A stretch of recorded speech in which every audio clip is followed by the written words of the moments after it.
Hi everyone, mechanism of organic reactions chapter start किए थे हम लोग और इसमें इलेक्ट्रॉनिक इफ़ेक्ट्स देख रहे थे। इंडक्टिव इफ़ेक्ट के बारे में कंसिडर करा था हमने पिछले लेक्चर्स में कि इंडक्टिव इफ़ेक्ट क्या है, कितने टाइप का है और कौन कौन से वे ग्रुप्स हैं जो इंडक्टिव इफ़ेक्ट पोजेज करते हैं, आइदर प्लस आई और माइनस आई। काफ़ी डिटेल में इन बातों को हम लोग देख चुके थे। अब इसमें आता है आगे कैरेक्टरिस्टिक्स ऑफ इंडक्टिव इफेक्ट। या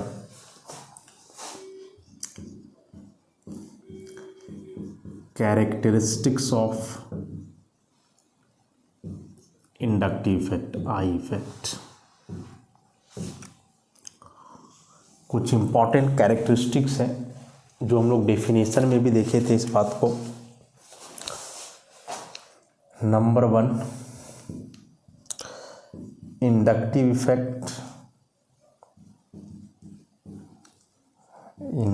effect involves only displacement of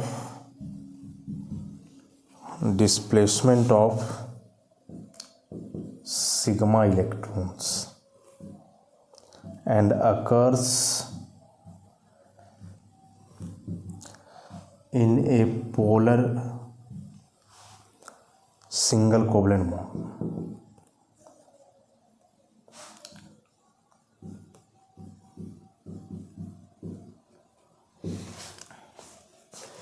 यहाँ तक का मतलब समझा जाए, ये तो डेफिनेशन में ही हम लोग देख चुके थे कि इंडक्टिव इफेक्ट जो है आई इफेक्ट, इसमें केवल सिग्मा इलेक्ट्रॉन्स का इन्वॉल्वमेंट है, केवल सिग्मा इलेक्ट्रॉन डिस्प्लेस करते हैं और यह हमेशा होता है एक polar single covalent bond. Polar का मतलब जान रहे हैं हम लोग कि दो अलग अलग एटम के बीच बॉन्ड होना चाहिए।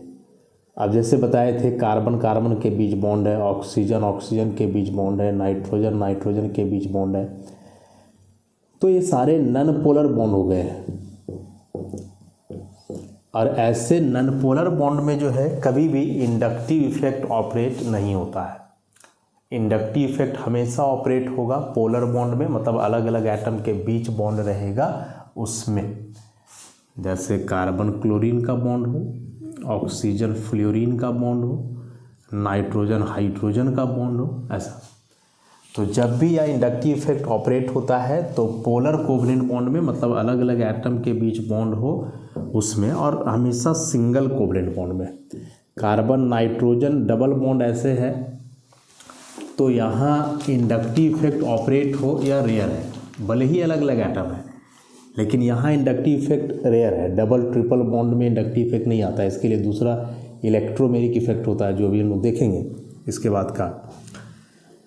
तो इन 2-3 बातों का ध्यान रखना है कि इंडक्टिव इफेक्ट में हमेशा सिग्मा इलेक्ट्रॉन डिस्प्लेस करेगा या सिंगल कोवलेंट बॉन्ड में होगा, और वो भी कैसा सिंगल कोवलेंट बॉन्ड होना चाहिए, पोलर होना चाहिए। तब नेक्स्ट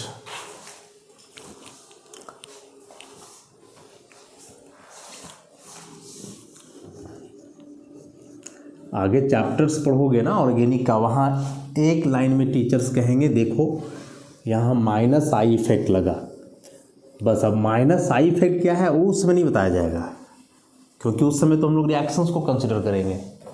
और जब ये बात बोला जाएगा कि हाँ माइनस आई इफेक्ट ऑपरेट हो रहा है, तो फिर सारा दिमाग में आ जाना चाहिए कि क्या था माइनस आई इफेक्ट, तो समझ में आएगा रिएक्शन। नेक्स्ट है I effect, inductive effect is permanent and can't be reversed. किया जो इंडक्टिव इफेक्ट है परमानेंट है, हमेशा होगा। यदि पोलर कोवलेंट बॉन्ड वाला कंपाउंड है तो कंटिन्यूअसली उसमें इंडक्टिव इफेक्ट होते ही रहेगा, और इसको कभी उल्टा नहीं किया जा सकता है। मतलब कि कार्बन फ्लोरीन के बीच बॉन्ड है तो ऑब्वियसली फ्लोरीन ज़्यादा इलेक्ट्रोनेगेटिव है तो सिग्मा इलेक्ट्रॉन इसकी तरफ डिस्प्लेस करेगा। तुम चाहोगे इसको ऐसे करवा दे, पॉसिबल नहीं है। तो इंडक्टिव इफेक्ट को उल्टा भी नहीं जा सकता है, रिवर्स भी नहीं किया जा सकता है। नेक्स्ट है इट इज डिस्टेंस डिपेंडेंट। इसको तो हम लोग पहले भी देखे थे, या डिस्टेंस डिपेंडेंट है। और ये बहुत ही इम्पोर्टेंट पॉइंट है कि जैसे मान लें कि यह एक कार्बन है, कार्बन का चेन मान लो, यहाँ लगा हुआ है कोई इलेक्ट्रॉन डोनेटिंग ग्रुप या फिर इलेक्ट्रॉन विथड्रॉइंग ग्रुप, ठीक। तो इस इलेक्ट्रॉन डोनेटिंग या इलेक्ट्रॉन विथड्रॉइंग ग्रुप के चलते जो सबसे ज़्यादा प्रभाव पड़ेगा वो जस्ट इसके बगल वाले कार्बन पे, एडजेसेंट कार्बन पे, इस पे प्रभाव पड़ेगा। मतलब यदि इलेक्ट्रॉन डोनेटिंग है तो इस कार्बन पे माइनस आएगा, इलेक्ट्रॉन विथड्रॉइंग है तो इस पे प्लस आएगा। अब फिर जैसे जैसे तुम इधर बढ़ोगे मतलब इलेक्ट्रॉन डोनेटिंग या इलेक्ट्रॉन विथड्रॉइंग ग्रुप से जैसे जैसे डिस्टेंस बढ़ते जाएगा वैसे वैसे इसका इफेक्ट कम होते जाता है। मतलब कि यदि इलेक्ट्रॉन डोनेटिंग है और इस कार्बन पे माइनस आ रहा है तो माइनस इस पर भी आएगा, लेकिन इसके तुलना में कम, तो हम लोग देख चुके हैं पहले। तो इंडक्टिव इफेक्ट डिस्टेंस डिपेंडेंट है। जैसे जैसे दूरी बढ़ता है इलेक्ट्रॉन डोनेटिंग या विथड्रॉइंग ग्रुप और कार्बन के बीच का, वैसे वैसे इस इंडक्टिव इफेक्ट का प्रभाव कम होते जाता है, घटते जाता है। ये बहुत इंपॉर्टेंट पॉइंट है, को ध्यान में रखोगे। नेक्स्ट एक और भी important point, the displaced electrons do not leave the orbital. Instead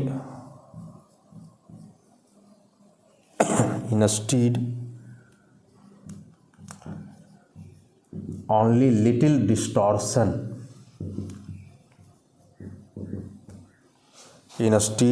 little distortion of the orbital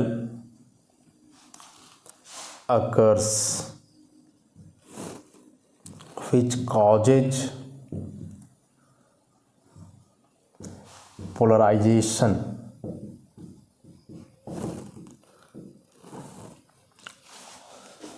यह भी एक बहुत ही इम्पोर्टेंट पॉइंट है। पीछे केमिकल बॉन्डिंग चैप्टर में हमने पढ़ा कि एक केमिकल बॉन्ड में खास करके जो कोवलेंट बॉन्ड है वह बनता है इलेक्ट्रॉनों का शेयरिंग से, लेकिन इलेक्ट्रॉन्स ऑर्बिटल्स में हैं तो वे इलेक्ट्रॉन शेयर तब होते हैं जब ऑर्बिटल्स आपस में कंबाइन करते हैं, ऑर्बिटल्स आपस में ओवरलैप करते हैं। तो एक एटॉमिक एक कोवलेंट बॉन्ड बनेगा ऑर्बिटल्स के ओवरलैपिंग से, ऑर्बिटल्स के कम्बिनेशन से।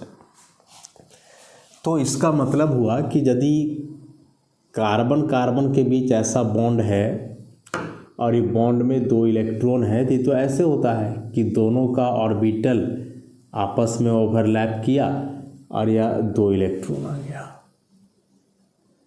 ऐसे ही होता है। और इसी को दिखाने के लिए हम लोग ऐसे करते हैं कि कार्बन कार्बन और यह जो ऑर्बिटल है यह सिमेट्रिकल ऑर्बिटल होगा, इसको ऐसे करके दिखा दो, ओवल टाइप का, ऐसे चारों तरफ इलेक्ट्रॉन डेंसिटी एक जैसा रहेगा। चूँकि दोनों एटम सेम है, इलेक्ट्रॉन बीचों बीच लाई करेगा। ये ऑर्बिटल है, ऐसे जो राउंड कर रहे हैं, इलेक्ट्रॉन डेंसिटी को बता रहा है कि सिमेट्रिकल डिस्ट्रीब्यूशन है इलेक्ट्रॉनों का इस ऑर्बिटल में। लेकिन यही जब बॉन्ड कार्बन क्लोरीन के बीच होता है या कार्बन फ्लोरीन के बीच होगा, कोई भी दो अलग अलग एटम, तो पढ़ा हमने कि क्लोरीन का इलेक्ट्रोनेगेटिविटी है अधिक, तो क्या करेगा कि जो बॉन्ड में दो इलेक्ट्रॉन है इसको अपनी ओर विड्रॉ करेगा, और विड्रॉ करेगा तो इज समथिंग लाइक दिस, ऐसा, और यहाँ आ जाता है डेल माइनस और यहाँ आ जाता है डेल प्लस। तो बात यहाँ भी वही था कि कार्बन का एक ऑर्बिटल और इधर क्लोरीन का एक ऑर्बिटल आपस में ओवरलैप किया और फिर जा कर के यहाँ ऐसा आया। लेकिन चूंकि अब यहाँ क्लोरीन ज़्यादा इलेक्ट्रोनेगेटिव है, जो किया क्या है कि इलेक्ट्रॉन डेंसिटी को विड्रॉ किया है अपने तरफ। तो ये जो दो इलेक्ट्रॉन्स हैं बॉन्ड वाले, ये दो इलेक्ट्रॉन्स जो क्लोरीन की तरफ जा रहे हैं, तो ये क्लोरीन के तरफ केवल डिस्प्लेस करेंगे, या जो ऑर्बिटल है इस ऑर्बिटल को छोड़ करके नहीं जाएंगे। तो इसको हम लोग समथिंग लाइक दिस ऐसा दिखा सकते हैं कि कार्बन क्लोरीन ऐसा, और अब जो इसमें ऑर्बिटल दिखाओगे थोड़ा डिस्टॉर्ट कर जाएगा। अब पार्शियल नेगेटिव और पॉजिटिव तो आ ही जाएगा, और इसके वजह से ऑर्बिटल का डिस्टॉर्शन हम लोग करेंगे ऐसा, इस तरह से ऑर्बिटल का डिस्टॉर्शन दिखाने का मतलब हुआ कि देखो क्लोरीन की तरफ इधर देख रहे हो,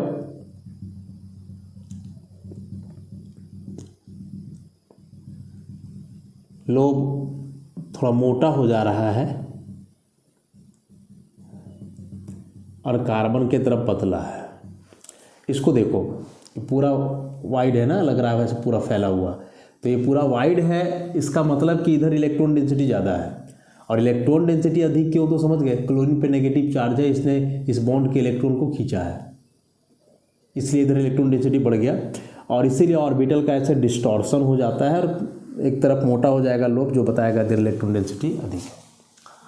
तो यहाँ जो बात हम लोग लिखे कि the displaced electrons do not leave the orbital, कि जो इलेक्ट्रॉन खिसक रहा है, डिस्प्लेस कर रहा है, वह ऑर्बिटल को छोड़ता नहीं है, मतलब ऑर्बिटल से बाहर नहीं निकलता है। इंस्टीड उसके बदले में क्या होता है, only little distortion of the orbital occurs, कि ऑर्बिटल ही थोड़ा सा डिस्टॉर्ट कर जाता है, मतलब ऐसा जो सिमेट्रिकल था चारों तरफ, अब वो ऐसा ना रह करके इस तरह का हो जाता है, डिस्टॉर्शन हो जाता है, और इसके वजह से पोलराइजेशन हो जाएगा, मतलब कि बॉन्ड पोलर हो जाएगा, क्योंकि प्लस माइनस चार्ज आ गया तो पोलैरिटी डेवलप हो जाएगा इसमें।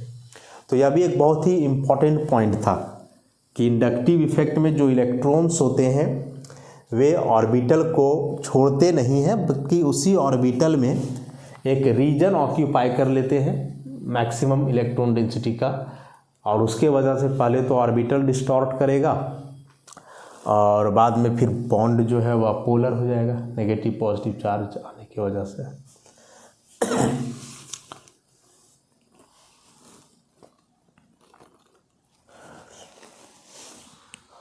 अब यहाँ क्लोरीन कंसीडर करा हमने, यदि यहाँ फ्लोरीन लिया जाए तो क्लोरीन से ज़्यादा इलेक्ट्रोनेगेटिव है फ्लोरीन, तो उस केस में फ्लोरीन तो और भी ज़्यादा इलेक्ट्रॉन को विड्रॉ करेगा ऐसे, तो इस ऑर्बिटल का डिस्टॉर्शन और ज़्यादा होगा, और ज़्यादा होगा, मतलब कि इधर लोब और पतला हो जाएगा कार्बन की तरफ और इधर और मोटा हो जाएगा, ऐसा हो जाएगा। तो अलग अलग एटम और उसके इलेक्ट्रोनेगेटिविटी पे ऑर्बिटल का डिस्टॉर्शन अलग अलग तरीके से होगा, और उसी हिसाब से बॉन्ड का पोलराइजेशन भी होगा। यदि इलेक्ट्रोनेगेटिविटी डिफरेंस ज़्यादा है तो बॉन्ड का पोलैरिटी अधिक होगा, और यदि इलेक्ट्रोनेगेटिविटी डिफरेंस कम है तो बॉन्ड का पोलैरिटी जो है सो कम होगा। तो यह बॉन्ड का पोलैरिटी डिपेंड करेगा दो एटम्स के इलेक्ट्रोनेगेटिविटी डिफरेंस पे। जैसे समझा है कार्बन क्लोरीन और कार्बन फ्लोरीन, कार्बन कार्बन तो सेम है, लेकिन क्लोरीन फ्लोरीन में फ्लोरीन ज़्यादा इलेक्ट्रोनेगेटिव है, तो इस केस में यह जो कार्बन फ्लोरीन का बॉन्ड होगा वह अधिक पोलर होगा कार्बन क्लोरीन का बॉन्ड के तुलना में।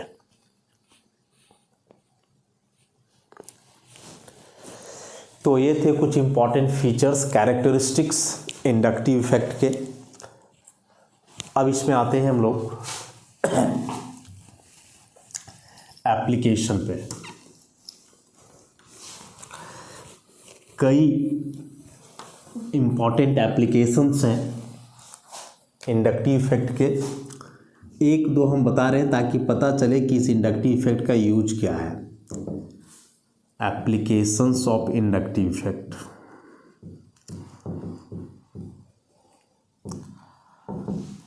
कई एप्लीकेशंस हैं, उन सारे एप्लीकेशंस को अभी डील नहीं किया जा सकता है, जब वो चैप्टर्स हम लोग पढ़ेंगे ना धीरे धीरे तो वहाँ समझ में आएगा।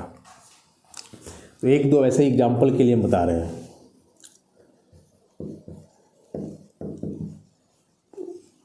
स्टेबिलिटी ऑफ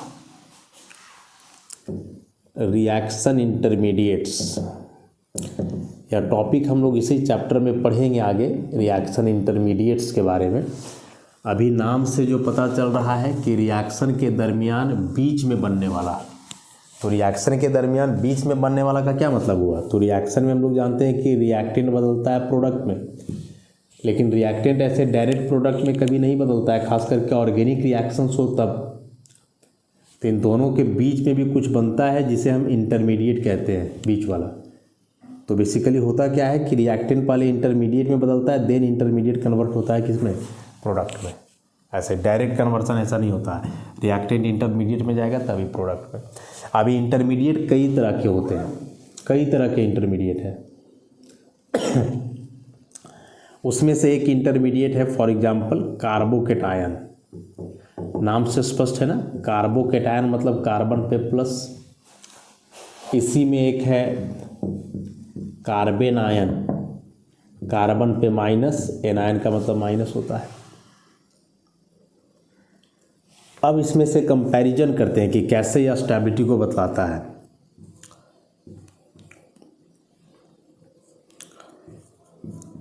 एक ऐसा कार्बोकेटायन लेते हैं और एक ऐसा,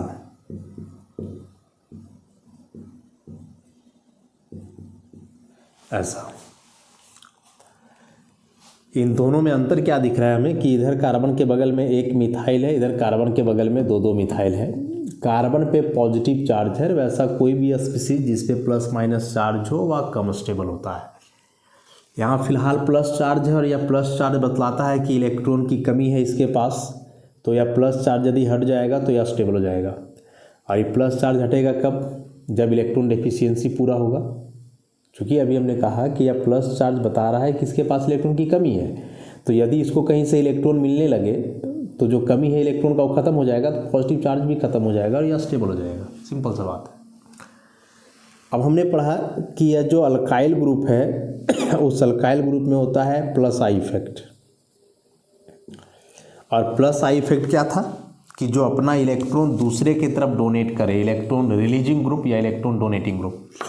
तो यह CH3 ग्रुप क्या करेगा कि अपना इलेक्ट्रॉन इस बॉन्ड के थ्रू कार्बन की ओर देगा, जो कि कार्बन के लिए बढ़िया है, क्योंकि कार्बन को इलेक्ट्रॉन चाहिए ही था इसका प्लस हटाने के लिए। वही केस को यहाँ कंसीडर करो, तो यहाँ इस कार्बन के अगल बगल दो मिथाइल है, इधर भी है इधर भी है, तो यह मिथाइल भी इलेक्ट्रॉन डोनेट करेगा और ये मिथाइल भी इलेक्ट्रॉन डोनेट करेगा। तो इस कार्बन को जो है दो तरफ से इलेक्ट्रॉन मिल रहा है, इसे एक तरफ से, तो जल्दी से प्लस चार्ज किसका हटेगा? ऑब्वियसली इसका हटेगा, क्योंकि इसको इलेक्ट्रॉन ज़्यादा मिल रहा है ना अगल बगल से, तो ये ज़्यादा स्टेबल हो जाएगा।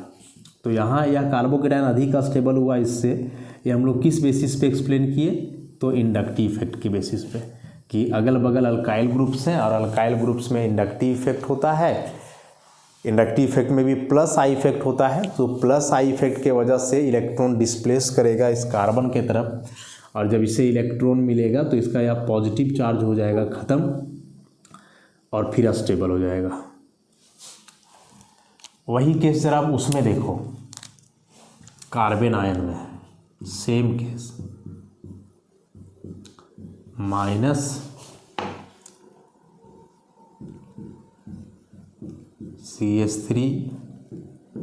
CH3 माइनस, ऐसा।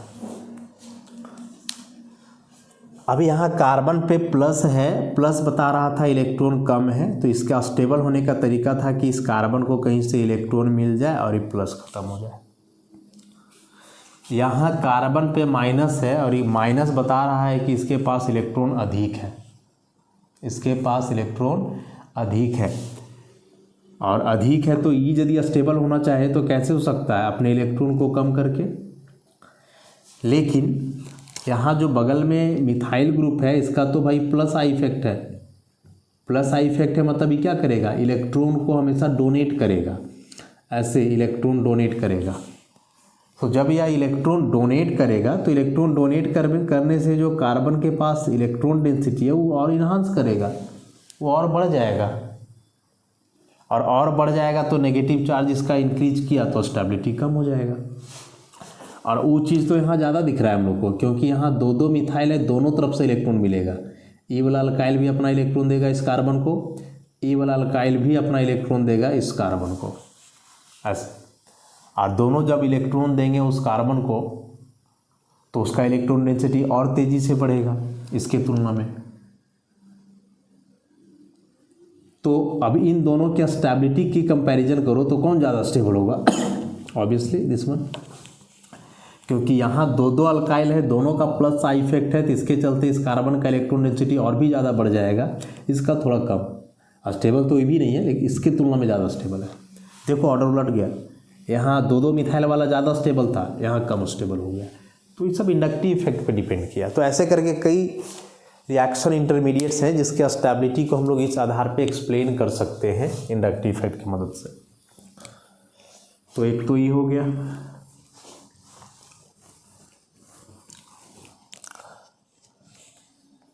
नेक्स्ट,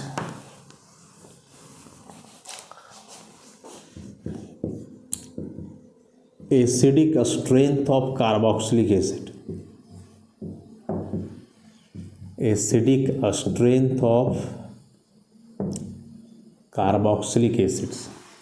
कार्बोक्सिलिक एसिड का एसिडिक स्ट्रेंथ कि वह स्ट्रॉन्ग एसिड होगा, वीक एसिड होगा, इसका तो बस कुछ एग्जाम्पल देख लें इसमें हम लोग।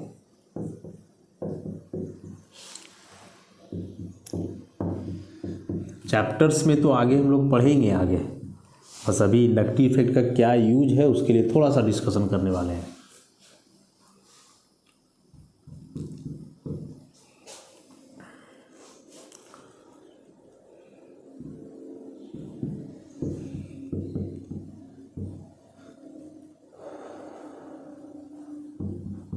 ऐसा तीनों कार्बोक्सिलिक एसिड्स हैं, दिख रहा है फंक्शनल ग्रुप से COOH।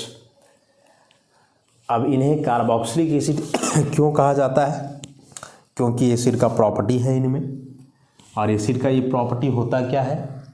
तो एसिड का प्रॉपर्टी होता है H+ रिलीज करना। तो ये H+ रिलीज क्यों करेंगे? क्योंकि बॉन्ड है ऑक्सीजन हाइड्रोजन के बीच। ऑक्सीजन मोर इलेक्ट्रोनेगेटिव है हाइड्रोजन से, तो ये ऑक्सीजन क्या करेगा? इसके इलेक्ट्रॉन को विड्रॉ करेगा, बॉन्ड में जो इलेक्ट्रॉन है वो अपनी ओर खींचेगा। और जब यह इलेक्ट्रॉन ऑक्सीजन अपनी ओर खींचने लगेगा तो यहाँ से ऑक्सीजन पे ऐसे आ जाएगा पार्शियल माइनस और हाइड्रोजन पे आ जाएगा पार्शियल प्लस। फिर जैसे ही इसको वाटर में डिजॉल्व करोगे, बाकी काम वाटर कर देगा कि बॉन्ड अब पोलर हो गया तो उसका टूटना आसान हो गया। तो जैसे ही वाटर में डिजॉल्व करोगे या बॉन्ड टूट जाएगा, क्योंकि पोलर हो गया इलेक्ट्रॉन डिस्प्लेसमेंट की वजह से, और टूट जाएगा तो यहाँ से रिलीज हो जाएगा H+ आयन, क्योंकि इलेक्ट्रॉन अब ले लिया पूरा का पूरा ऑक्सीजन। तो चूंकि यह H+ आयन रिलीज कर रहा है, इसीलिए इसे हम क्या कहते हैं? एसिड।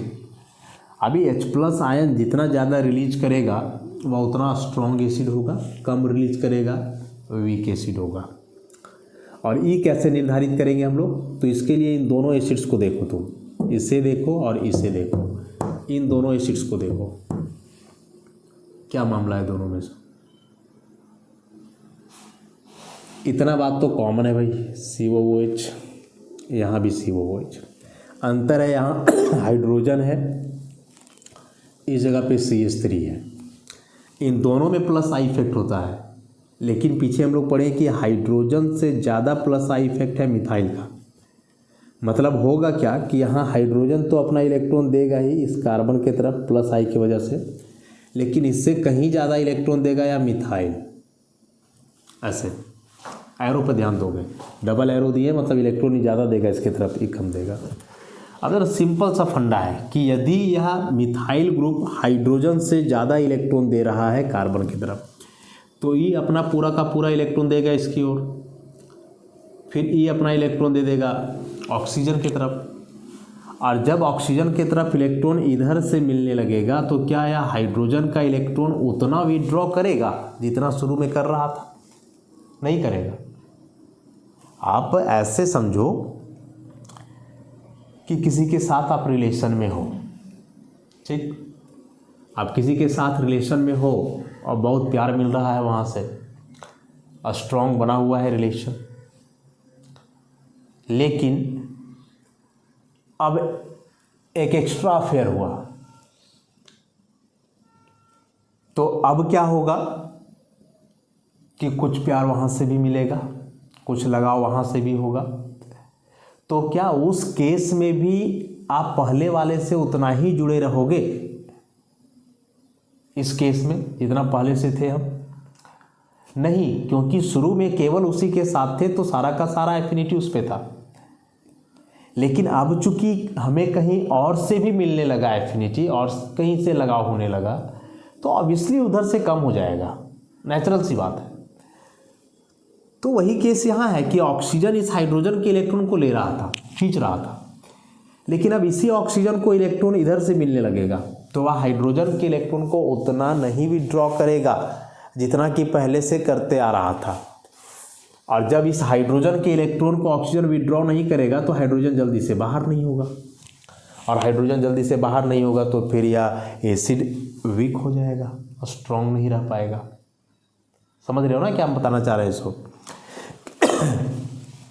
कि ये एसिड इसलिए है क्योंकि H+ रिलीज कर रहे हैं, और H+ क्यों रिलीज कर रहे हैं? क्योंकि ऑक्सीजन इस बॉन्ड के इलेक्ट्रॉन को विड्रॉ कर रहा है। ऐसे अब इस केस में क्या हुआ कि यहाँ जो कार्बोक्सिल ग्रुप है इसके बगल में हाइड्रोजन है, यहाँ कार्बोक्सिल के बगल में मिथाइल है। हाइड्रोजन की तुलना में मिथाइल का इंडक्टिव इफेक्ट ज़्यादा है, प्लस आई इफेक्ट, मतलब कि यह मिथाइल ग्रुप कुछ ज़्यादा ही इलेक्ट्रॉन डोनेट करेगा इसकी तरफ हाइड्रोजन की तुलना में। तो उस केस में फिर जब इलेक्ट्रॉन इधर से इसे मिलने लगेगा तो यह हाइड्रोजन के इलेक्ट्रॉन को जल्दी से विड्रॉ नहीं करेगा, तो हाइड्रोजन जल्दी बाहर नहीं होगा, तो यह वीक एसिड हो जाएगा। तो इन दोनों में दिस वन इज स्ट्रॉन्गर, ये वीकर एसिड हो गया। समझ गए? तो यहाँ इंडक्टिव इफेक्ट ऑपरेट हुआ। अब कंपैरिजन इन दोनों में करो। अब इन दोनों में कंपैरिजन करोगे तो यहाँ तो कार्बन कार्बन सेम ही है, 2 कार्बन यहाँ भी है, 2 कार्बन यहाँ भी है, लेकिन अब इसमें जो CH3 था अब यहाँ CH2Cl, मतलब इसका एक हाइड्रोजन कम हो गया, CH3 का एक हाइड्रोजन कम हुआ, CH2 बचा, और इसी में जाकर के जुड़ गया एक क्लोरीन। ऐसा अब यहाँ जो क्लोरीन है उसका तो इलेक्ट्रोनेगेटिविटी अधिक होता है कार्बन से, और इलेक्ट्रोनेगेटिविटी अधिक होता है मतलब इसमें अब आएगा -I इफेक्ट, और -I इफेक्ट का मतलब होता है कि जो इलेक्ट्रॉन को विड्रॉ करे अपनी ओर। तो यहाँ क्लोरीन क्या करेगा कि इस बॉन्ड के इलेक्ट्रॉन को विड्रॉ करेगा। तो जब यह क्लोरीन इस बॉन्ड के इलेक्ट्रॉन को विड्रॉ करेगा, बदले में इस बॉन्ड के इलेक्ट्रॉन को विड्रॉ करेगा, फिर इधर विड्रॉ होगा, तो ऑक्सीजन ज़रा सोचो कि वो तो पहले से ही हाइड्रोजन का इलेक्ट्रॉन ले रहा था क्योंकि ऑक्सीजन का इलेक्ट्रोनेगेटिविटी अधिक है, और अब यहाँ ऑक्सीजन का भी इलेक्ट्रॉन कोई और लेने वाला है। तो ऑक्सीजन का वह जो इलेक्ट्रॉन विड्रॉइंग पावर है वो तो और बढ़ जाएगा ना हाइड्रोजन से। जैसे आप समझ लो कि स्कूल में पढ़ रहे हो, कुछ कर दिए, टीचर तुम्हें पीटने लगे। अब सोचो कि टीचर पहले से इरिटेटेड है, तुम्हारी वजह से नहीं, पहले से इरिटेटेड है, और फिर तुम और इरिटेट कर दिए, तो तुम्हारे पीटने का प्रोबेबिलिटी बढ़ेगा कि घटेगा? ऑब्वियसली बढ़ेगा, क्योंकि एक तो आप गलती किए तो उस हिसाब से वो पीटेगा बंदा, लेकिन पहले से वो इरिटेटेड और है तो उसका इरिटेशन अब और बढ़ेगा, तो तुम्हारा पिटाने का चांस और बढ़ेगा बड़ा तेज़ी से।